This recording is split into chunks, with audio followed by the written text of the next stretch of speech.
Hey there, folks. Welcome to Spectrum Pulse. We talk about music, movies, art, and culture.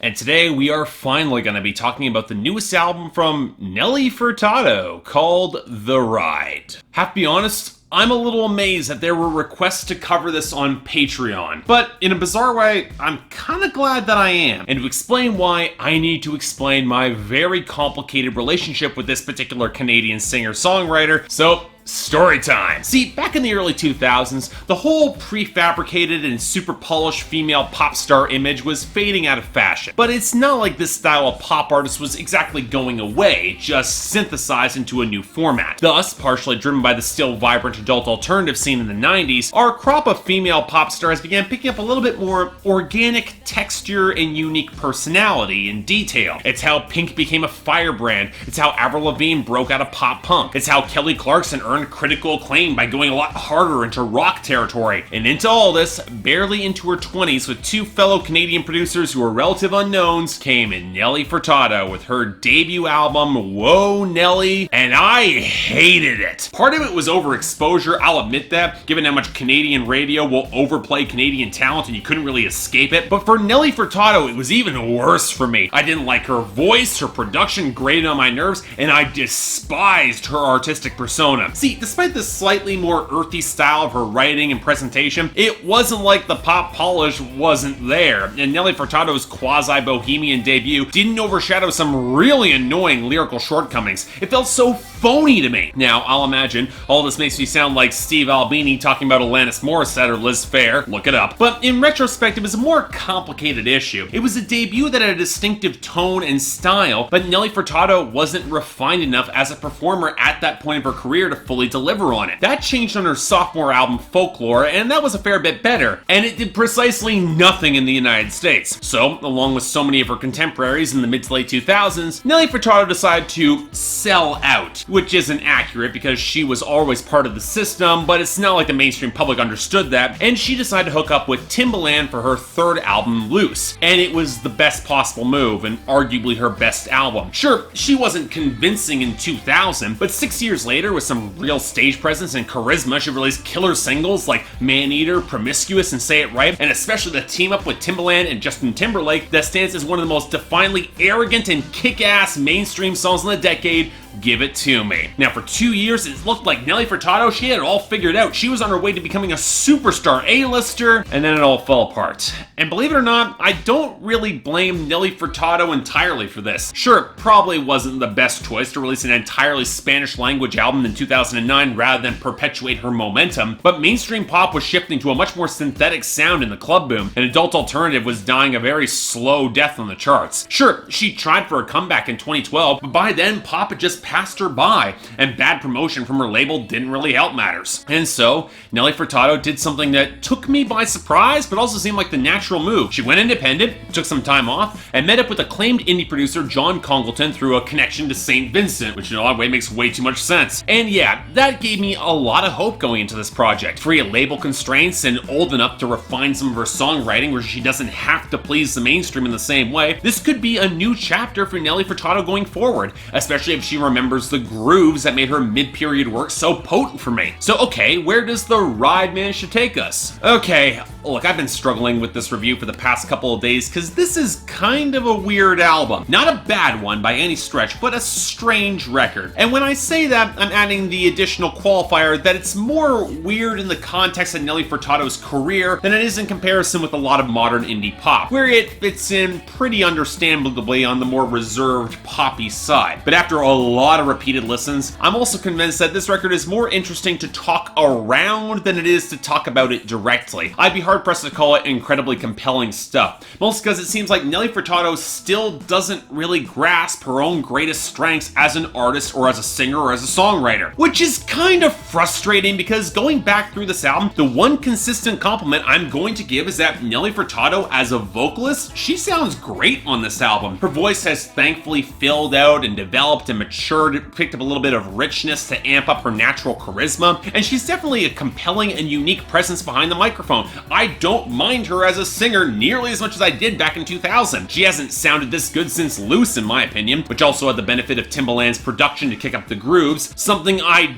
desperately wish this album had. And that's a big problem, because while Nelly Furtado, she's no raw firebrand, her style of easygoing confidence and earthy bohemian charisma, that was one of the big reasons why she was so damn compelling a decade ago. It's also why she worked so well in that brand of hip-hop, Latin music, and the stabs at rock, which I think she could have probably done more of if she wanted to. But here, it's hard not to notice how stiff and blocky a lot of these beats are, or how a few of the more robotic-leaning hollow vocal filters on Live or Right Road feel. And let's cut to the chase. A lot of this production sounds like a less weird version of St. Vincent. And as much as I love St. Vincent, her presentation has always felt a little bit more stately and theatrical, with the off-kilter moments being more alien and kind of stiff, which is not really a natural fit for Nelly Furtado's voice. It's not great production for her. And note that I also said less weird. We're not getting anything as crazy or as awesome as something like Bring Me All Your Loves or even Severed Cross Fingers from St. Vincent's self-titled album in 2014, which yes, is still awesome. Then now again,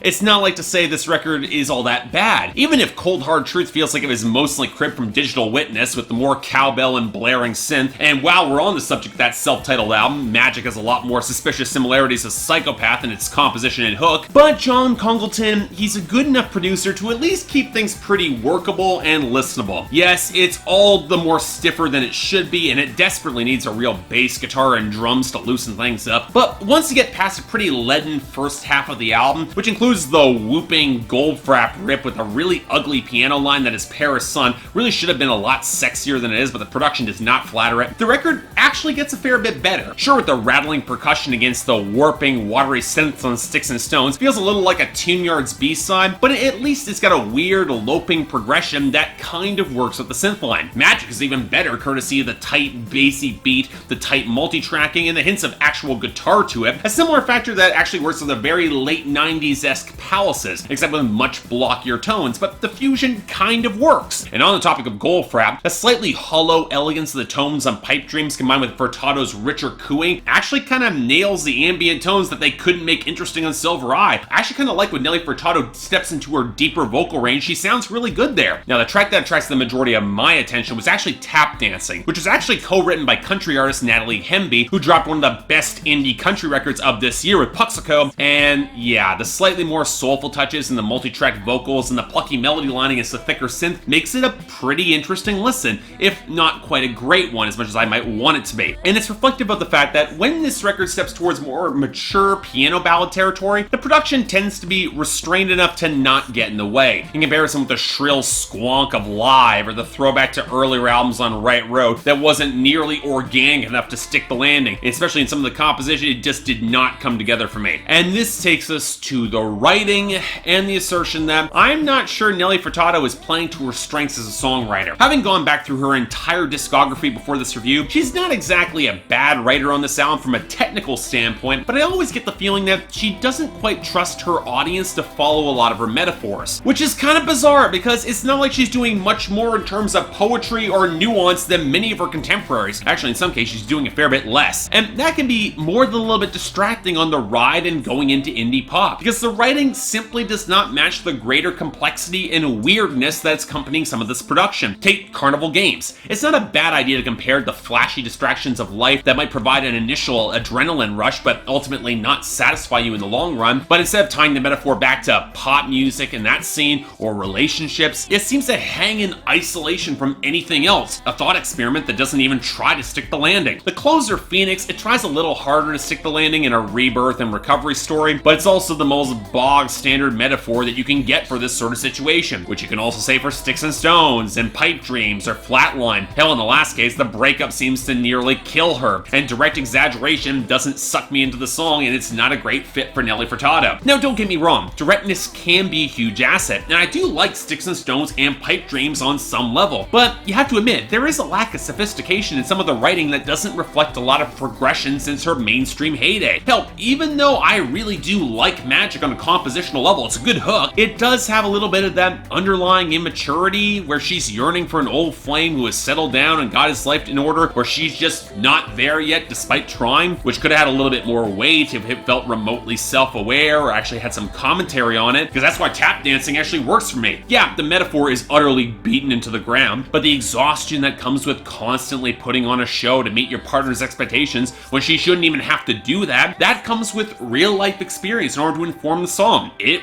worked for me. But as a whole, look, I have no idea how fans of Nelly Furtado are going to receive this album, especially now that I reviewed it, because it make the argument that it doesn't really come together despite some good songs. It's well produced for what it is, but it's also kind of clunky and less organic than some fans will expect, and yet the writing doesn't rise to the level of complexity or even weirdness to match your indie pop contemporaries. And if you're more familiar with this genre, it's not like Nelly Furtado is doing anything that St. Vincent has not done better. She's not exactly pushing boundaries or delivering top-of-the-line hooks here. Again, I don't think this album plays a lot to her strengths. Give her organic grooves in the bass and the drum lines to ride against and assert real confidence, maybe even more towards the mainstream, or even hip-hop. I'm not talking about trap beats, obviously. Maybe opposite the more smooth guys who like a little bit more organic tones, like a Joey Badass, or maybe Anderson .Paak. That'd be incredible. I could see real chemistry there. But as it is, the ride for me is a solid 6 out of 10 and a recommendation if you're curious, especially if you're a fan who's looking for her to make more challenging material, albeit I personally don't find it all that challenging. In fact, if this record, it does feel one niche. If you're looking for a gateway or transitional album between mainstream 2000s era pop music and some of the weirder stuff that you're hearing right now, The Ride,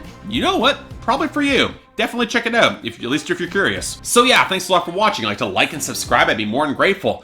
I'm really amazed I had this much to say about Nelly Furtado, but hey, long intro and it happens. And just to thwart all the comments, yes, I know my eyes kind of red right now. Allergies are really bad. It's like nothing I can really do about it. I'm working on it.